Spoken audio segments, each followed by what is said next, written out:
So I recently finished the Nuka World main storyline, so I thought I would make a video on my thoughts on it and compare it to Far Harbor and the other Nuclear Wasteland, the Wasteland DLCs, and also Automatron DLC.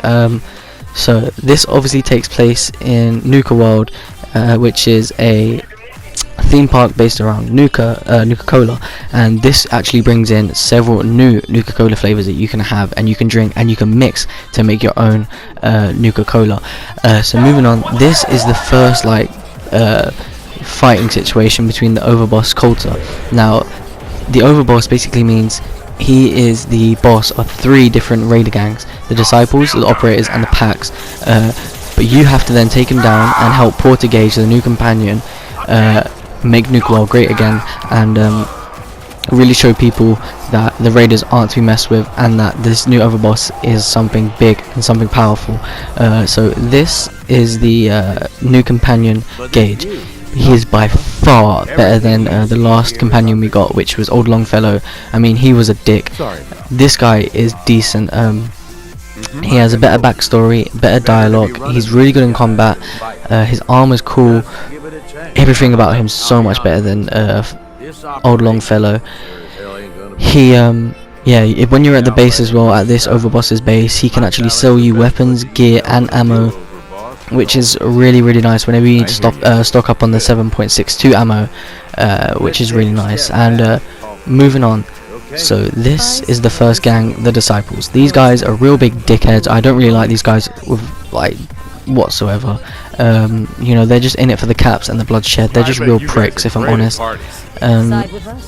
You know, they have this weird thing where they actually have masks covering the eyes. They don't have to look at the enemies in their face, which is just really stupid. So yeah, moving on, we have the Operators. This is probably my favorite gang. To me, they're the closest to what a military is. You know, they all have this really cool armor. They are in it for the caps. They're kind of like a private military contractor, but they are really cool. Their armor's cool, their weapons are really cool. They have the assault rifle, but it's actually a sniper conversion type of thing, which is really nice. It is a really cool gang. This one though, moving on, we have the Pack right here. These guys are really cool. So they're all about loyalty. They think that animals are above humans. Their main leader, which is Mason, is such a cool character.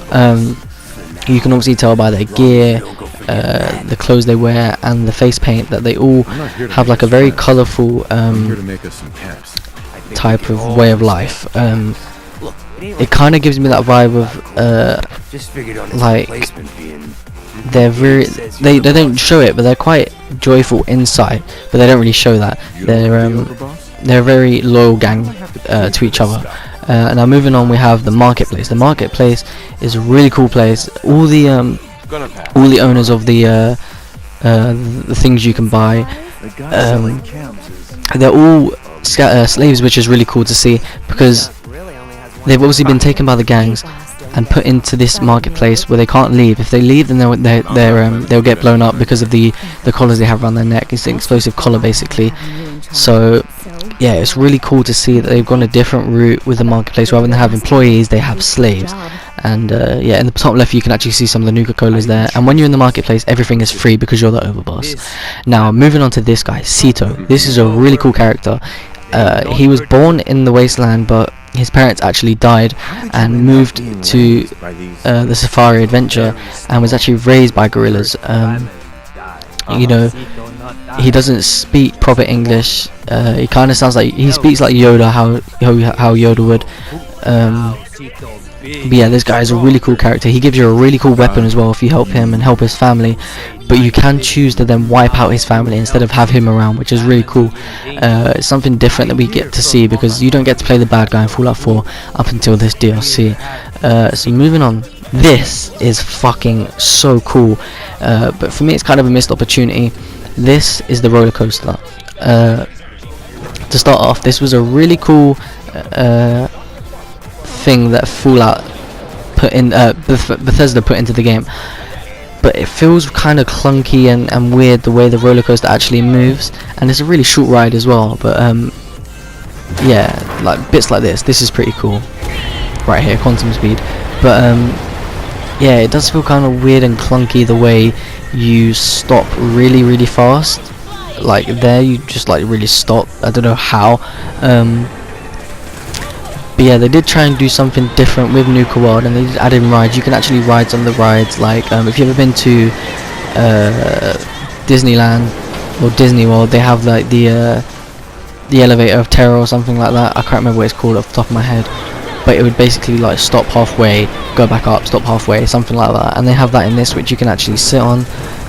So you know, they did try and really give you that theme park feel. But for me, the roller coaster was a bit of a missed opportunity, because it didn't really feel very, I don't know how to put it, smooth. It was very clunky in the way it was. But yeah, moving on, we have the arcade. This is amazing. So basically you put in the token and you can play the games around the arcade.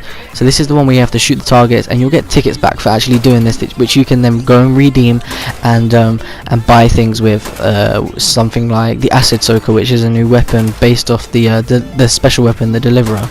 But yeah, that's a real cool aspect of the game. You now have the basketball. I'm not great at basketball, and neither am I in real life, but yeah, I just got bored of missing, so I literally just picked it up, went to the hoop and put it in, and still missed somehow. Moving on, we have like the atomic roller. I'm gonna have a video out on how to actually exploit the arcade and get loads of tickets for free, because basically I'm just doing this, picking it up and put it in.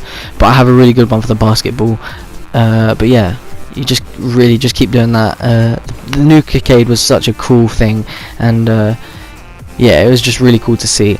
Now this is where the game, or the storyline, comes to an end, when you finally turn on the power to Nuka World and it just lights up and you see all these fireworks going off. It's such a cool thing to see, as you can see right there.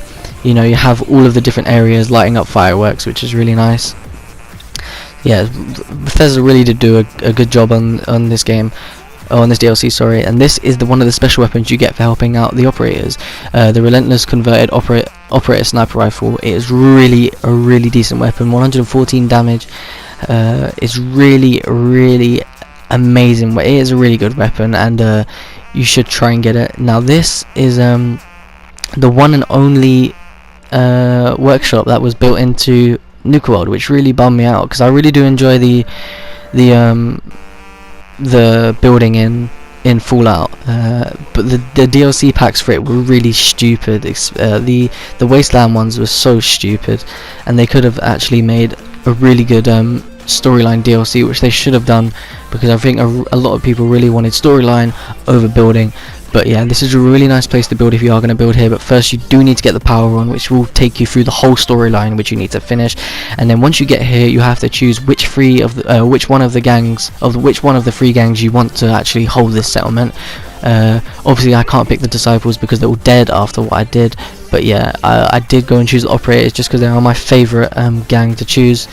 But I hope you did like this, and this is probably my favourite DLC for. I'll just put that out there. So yeah, I hope you did enjoy it. Make sure you like, subscribe, and watch the next one. Thanks.